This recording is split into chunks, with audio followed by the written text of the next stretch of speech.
Okay, so next we move on. Let's move over to the right because I've written the four forms of stress in black. So stress, de-stress, distress, and eustress. Some may not know eustress is euphoric stress. So you actually can be in incredible stress even though you're euphoric. You're at the pinnacle. So, for example, you could be on your most special day. You could have just received a gold medal at the Olympics, but it's a different form of excited stress. It still is out of the ordinary and in some ways is not functional. You cannot function at such heightened levels of stress for too long. The hormones that your body has can actually toxify you. They can harm you. That heightened level of whatever cortisol or estrogen or whatever the hormone is.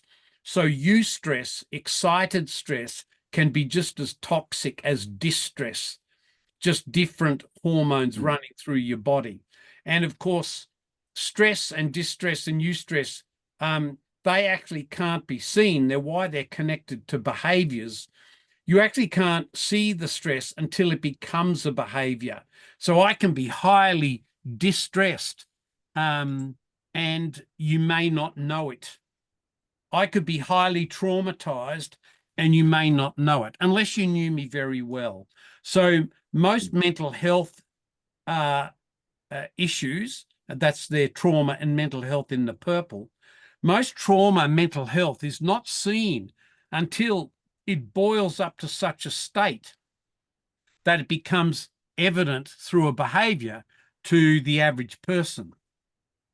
But I could be in depression for 6 months, Matt, before anyone would know, unless you were really, really sharp and perceptive and trained in mental health or in trauma. Unless you were highly trained psychologist, you would not know the levels of distress of another person.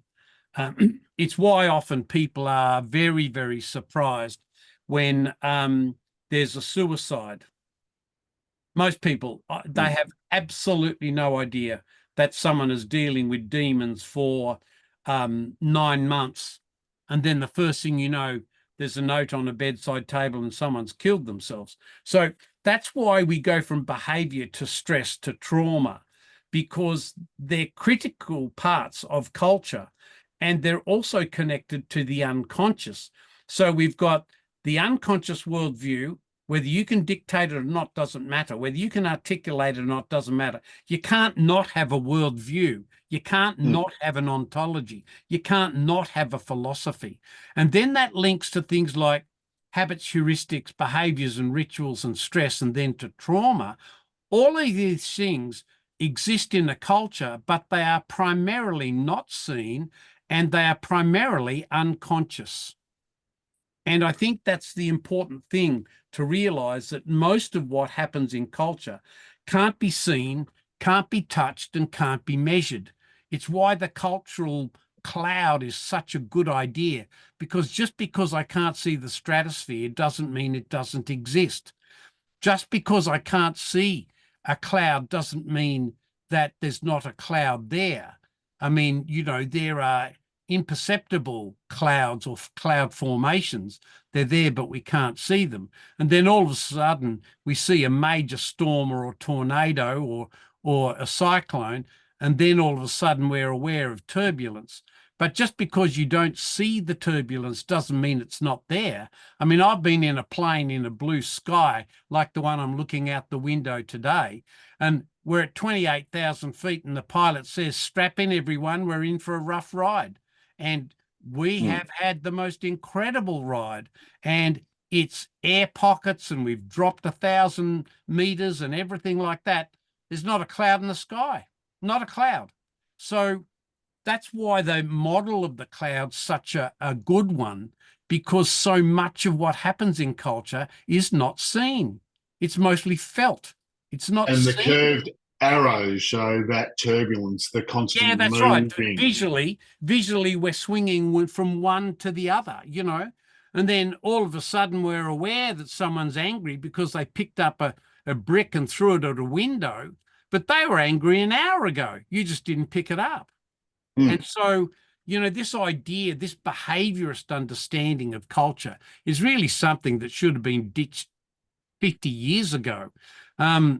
We know much, much more through phenomenology and through lots of psychoneurological stuff, particularly in organizations, that most of what's going on in organizations between people can't be seen either.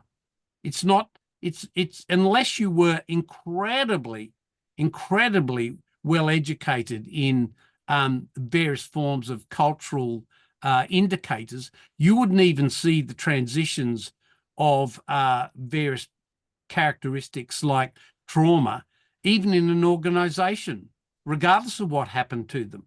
What you usually know is, oh, well, all of a sudden, you know, 300 people in the organization was sacked.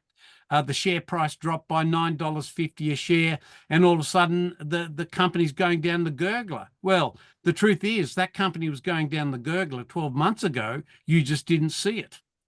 Probably from a decision made 3 years ago, et cetera, correct. et cetera, et cetera. Yeah. Correct. Again, it's in the unconscious space. So how's that? That will do for stress? I believe so. Thanks, Rob. Okay.